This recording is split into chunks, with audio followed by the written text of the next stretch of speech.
LeBron's 6'8", 265 pounds, 270 pounds, in wild good shape, super duper good shape. I'm just happy that it didn't come to that. You know what I'm saying? I'm happy that we didn't have another Will Smith, Chris Rock situation. You know what I'm saying? Because to be honest with you, no disrespect to Stephen A. Smith, and I'm not saying he can't fight or anything else like that, but you really don't have no wins in that situation right there. And there was a lot in that interview, and I'm not going to sit there and believe that it was technical difficulties, but a lot of was muted out.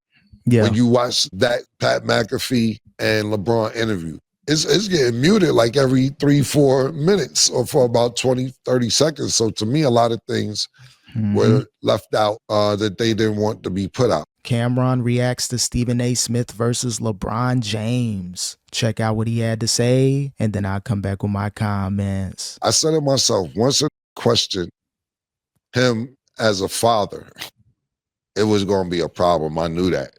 I didn't know this factual. Nobody told me this, but I'm saying, bro, this is a problem. You telling them how to parent, right, wrong, and indifferent, or what you think about it. You can't question LeBron James' parenting skills. I don't think he was questioning LeBron James' parenting skills. He was more saying, as a father, you really got to think about what's going on here. At the time, Bronny was looking bad in the NBA when he was getting minutes. And in the G League, his play hasn't gotten to the level of where it's at now. So he was just saying, as a father, X, Y, and Z. But unfortunately, when you use that term, as a father, people are going to forget what you said, take things out of context, and really attack Stephen A. Smith. Again, I don't totally agree with Stephen A. Smith moves after the fact, but just that specific statement, I don't think he meant anything negative toward LeBron as a father, but it is what it is, and people are going to spin it, change the narrative up, and Stephen A. is looking like public enemy #1 right now. We discuss what people would do for their kids, and if it's up to the child to perform, whether it's in the office, whether it's in a gas station, whether it's in the Eiffel Tower, wherever. If you get your child a job somewhere, they still have to live up to the expectations of the job you got them. So when he started questioning him as a parent, I said this on the show, I was like, I don't think he was. I knew this was going to go bad. Not to the point where I thought they would have a face-to-face conversation bad. And LeBron's on the Pat McAfee show and then Stephen A's response, et cetera, et cetera, et cetera. But you got to think about this too. You do a great job parenting. And just putting yourself in LeBron James' shoes for a second. You do a great job parenting. You bring your kids up the best you could be. They're in the public eye because you're in the public eye, et cetera, et cetera. And you're watching your child not breathe one day because he has cardiac arrest in the middle of the game. Now you're sitting there seeing your child not breathe.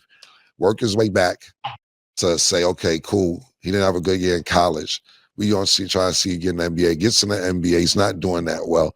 But then you say, as a father, I'm begging you to stop this. Now, as far as the Bronny James cardiac arrest situation, I'm glad he's okay and he was able to not, just resume basketball, but resume life. So I want to separate the two only because I want to stick to what Stephen A. Smith is saying as a father. But again, shout out to Bronny for being healthy and moving forward. But Stephen A. wasn't questioning him as a father, though. I think that's where people are just taking it out of context. Now, if he just really bashed LeBron, there's ways he could have did it by using as a father, but within that context, I don't believe he was doing that. Stephen A. Smith has been very respectful towards Bronny and especially LeBron, even though it looks like he hasn't liked them or wasn't really, up to par with LeBron as far as rocking with him. He never really bashed LeBron. He may have trolled him, but I think LeBron just used as a father in the Bronny situation, just as far as the criticism, to go at Stephen A. Smith. We know LeBron is calculated within the media. He knows how to, change these narratives up. So, you say as a parent and you're speaking about Bronny, no matter what the context is, now I got a reason to crash out on you. After years of maybe Stephen A. Smith saying some things about LeBron, throwing certain shots, I think LeBron was like, you know what? Perfect opportunity. I can finally crash out on Stephen A. Smith. So it was a calculated move by LeBron. And right now he's winning the beef versus Stephen A. Smith. I do. From there, it wasn't about basketball. And I heard Dwayne Wade and Carmelo Anthony actually speak on this. And Dwayne Wade said, I'm stepping to Stephen A. I text Stephen A. and told him that, like, bro, if you said that about my son or child, when I see you, I'm going to step to you too.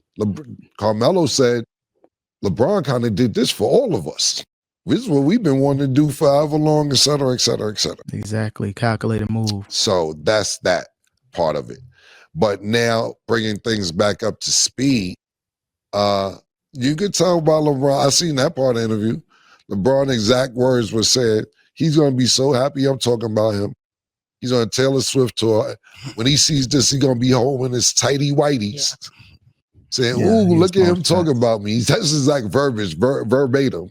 Again, LeBron, he's a master at throwing shots. He's very petty. He's up to date with social media. Even though he's 40 years old, he grew up within the social media era, so he knows how to clap back at people, especially passive aggressive. And now we're seeing the direct version with LeBron, being more direct with individuals he may have an issue with, even throwing shots at Brian Windhorst, one of the ultimate LeBron glazers. Anybody can get it when it comes to LeBron James and how he feels about you. But going back to Stephen A. Smith on his Taylor Swift run, of course, he said he didn't really want to speak on it, but the people over him at ESPN was like, no, you got to speak on this. This is the biggest news story this week. You cannot speak about this. So I think Stephen A. wanted to speak on it, but was hoping that people kind of denied him of speaking on it. But you got multiple platforms, your own platform, the Stephen A. Smith Show, podcast, then you're on ESPN, different programming. So of course, you got the biggest person in the NBA right now, arguably the GOAT, talking about you, confronting you. Yeah, you got to speak on it. So Stephen A. Smith, yeah, he's on the Taylor Swift run right now, but it's all a part of getting clicks and views and getting revenue. So I'm not mad at Stephen A. Smith for going back and forth, and I'm not mad at LeBron for clapping back. It makes my job easier as a content creator. Keep running that content. His tighty whities. Look at LeBron talking about me. And there was a lot in that interview, and I'm not going to sit there and believe that it was technical difficulties, but a lot of was muted out. Yeah. When you watch that Pat McAfee and LeBron interview, it's getting muted like every 3-4 minutes or for about 20-30 seconds. So to me, a lot of things were left out. Yeah, that was interesting. A lot of, things were cut out, bleeped out, silenced, because we know Pat McAfee, he has the green light to curse within, the airways and what you can really say on TV, but things were kind of intentionally muted out. Wasn't like a random curse word. Maybe LeBron James said some things, or maybe Pat McAfee said some things about Stephen A. Smith or agree with LeBron with certain takes. Maybe ESPN was like, nah, we can't air this. And maybe Clutch Sports, the people outside of Rich Paul and Maverick Carter, the handlers, the people that are kind of, running the show that you don't see in person, maybe they were like, you know what, let's go ahead and, cut that out. So yeah, it was probably one of those intentional things. Let's bleep out certain things. Let's not put that out there. So I'm glad someone finally brought that up. There's a lot of stuff that was taken out of this interview here and there throughout. That they didn't want to be put out. Yeah. I thought it was just my TV, but then I'm watching some clips on Instagram. It's muted out on other people's televisions as well. But as far as what Stephen A. said, Stephen A.'s my bro. Like, that's the best thing Stephen A. said. I might have got my ass kicked, but I went for it back or whatever. But LeBron's 6'8", 265 pounds, 270 pounds, in wild good shape. Super duper good shape. I'm just happy that it didn't come to that. You know what I'm saying? I'm happy that we didn't have another Will Smith, Chris Rock situation. You know what I'm saying? Because to be honest with you, no disrespect to Stephen A. Smith, and I'm not saying he can't fight or anything else like that, but you really don't have no wins in that situation right there.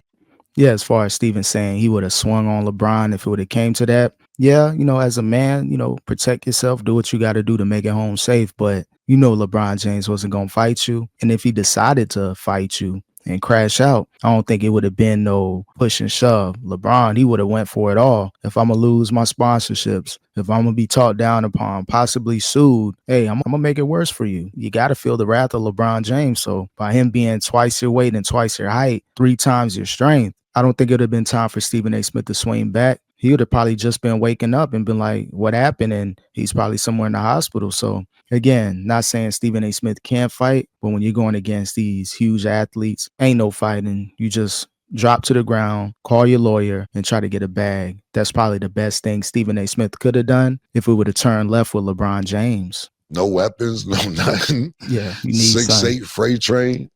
I respect his response as a man and as what he felt like, but it just, I'm happy nothing physical happened. Yeah. But It I would have been guess, a bad look. what can I say?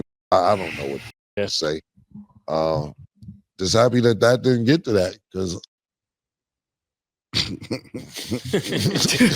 So yeah, man, this beef with LeBron James and Stephen A. Smith, it definitely turned for the worse by LeBron going on the Pat McAfee show, airing him out, and then Stephen A. Smith being in his emotions, not being able to take a joke on social media, with LeBron trolling him with the boxing video. Stephen A. got to get his emotions under control. He was kind of, going back and forth with LeBron in a good way, but then brought up the Kobe situation. That was a bad look, and just so he didn't execute correctly. A lot of missteps on Stephen A. Smith end, and now people may not even want to hear about this anymore, especially after the Kobe thing. If he never brought up the Kobe situation and kind of kept it on LeBron, maybe talked about some of his flaws, maybe this beef could have continued on. But now I think it is what it is. Stephen A. Smith kind of lost this round. Maybe he comes back and leaks some information about LeBron that people have been talking about for many years. So there may be a way for Stephen A. Smith to come back from this. But right now he has to go silent, continue to do his job, and maybe find other ways to destroy LeBron James.